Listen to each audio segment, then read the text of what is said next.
keep draining, also pour into people who pour into you. Sometimes I tear up because they are trying to show you the depth of trust they have for you. So the more you give up, the more you will want to give up. And the more you will want to give up is the more you find reasons to give up. And the more you find reasons to give up, the likely you get to give up. Bro, calm down. Relax. Relax. Like you will do me like 36 interviews. If you are a FASA, okay, FASA, how far Chief, how are you doing? Bro, I'm good. I'm good. Can you please introduce yourself? Okay, I'm Comrade Michael Chinwalu Obasi, Hmm?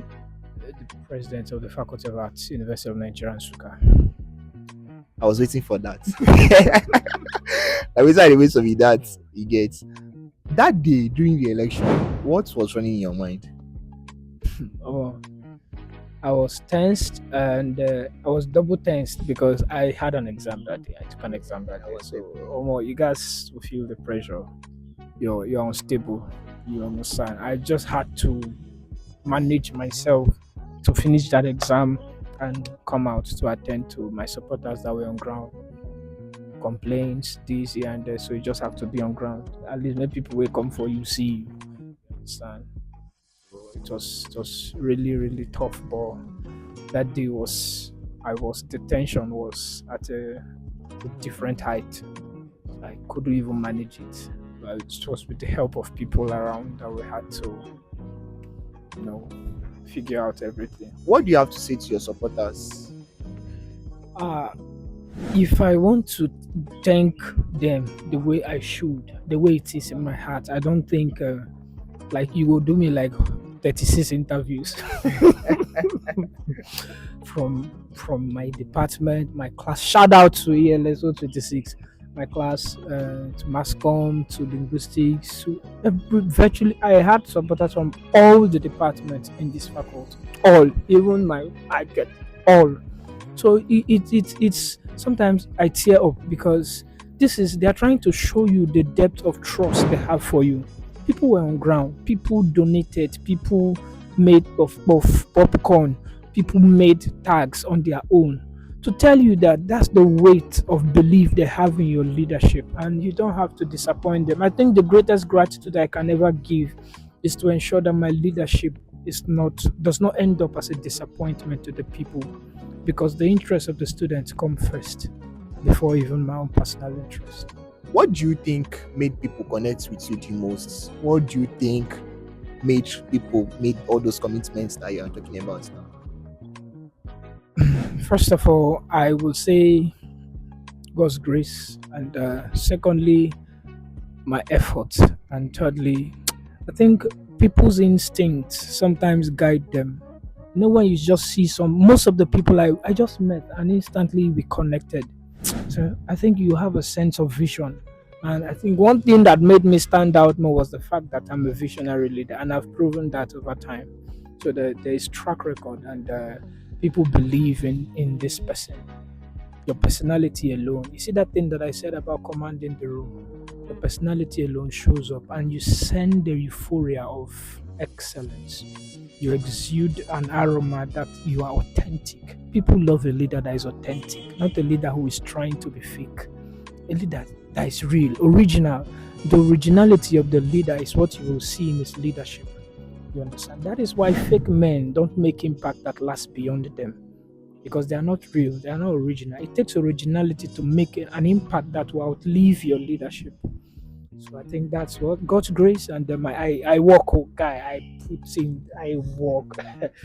You feel I walked, and the people also knowing that this person is driven with a sense of vision. On their own, just come on their own. They just support on their own. They will call you. Some that could not even step out. We're sending words of encouragement. I'm just calling to let you know that I believe in you and keep going. Imagine hearing this kind of voices speaking to you. You can't give up. You understand? So I think that I really hold these things dear to my heart. What's the place of relationship here? Yeah, relationship. More, there are heights you can't rise to without relationships. relationships that are assets, not liabilities.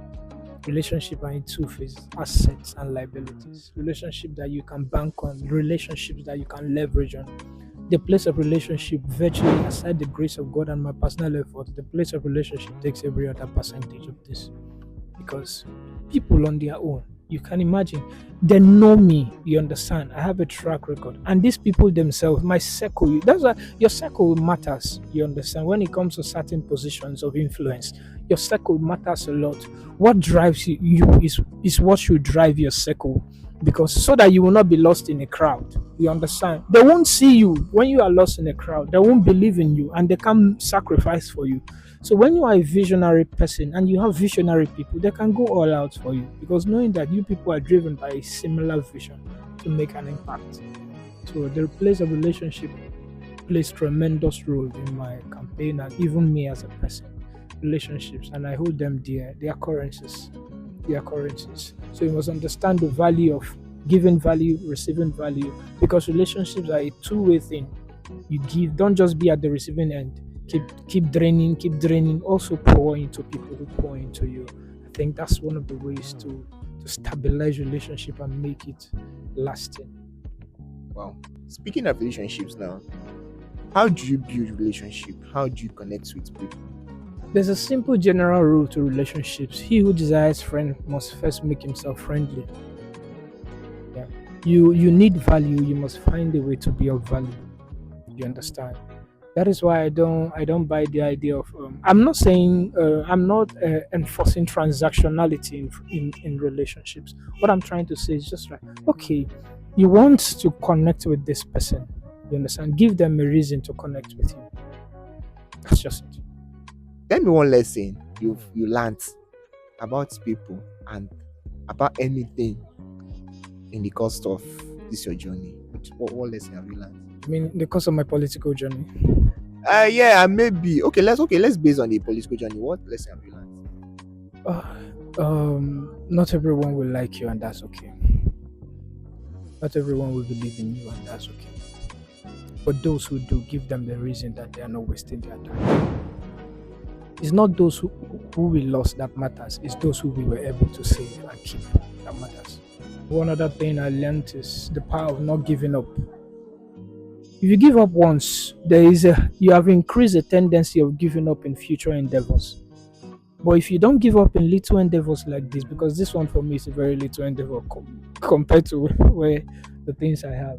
So if you don't give up in little endeavors like this, your chances of not giving up is slimmer, gets lesser by the day. So the more you give up, the more you will want to give up. And the more you will want to give up is the more you find reasons to give up. And the more you find reasons to give up, the likely you get to give up. Bro, calm down. Relax. Relax. Calm down. Are you calm, sir?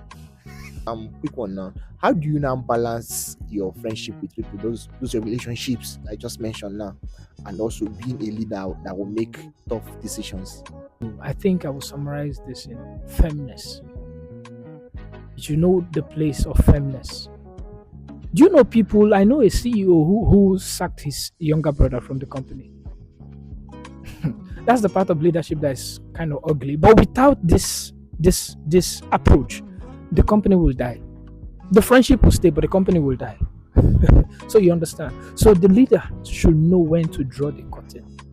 And when he does this consistently, even his own wife, if he's married, his kids will subscribe to that part of him that these areas, daddy, honey, friend does not joke with these areas. He's firm. No matter how close you are or you're not close, if you cross those lines, there's going to be an execution. Boss, we'll still have this conversation again and again. We obviously have many things to say, and it's clear. So, but we're going to be stopping now. Please subscribe, like, share, follow us, and drop your comments. Tell us what you think.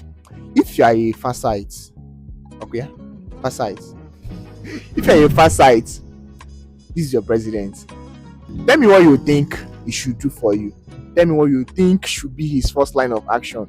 Tell me where you think he's failing already. Because, bro, if you don't talk, say you don't wear white. So I would love to hear your thoughts on everything. Thank you so much. Thank you.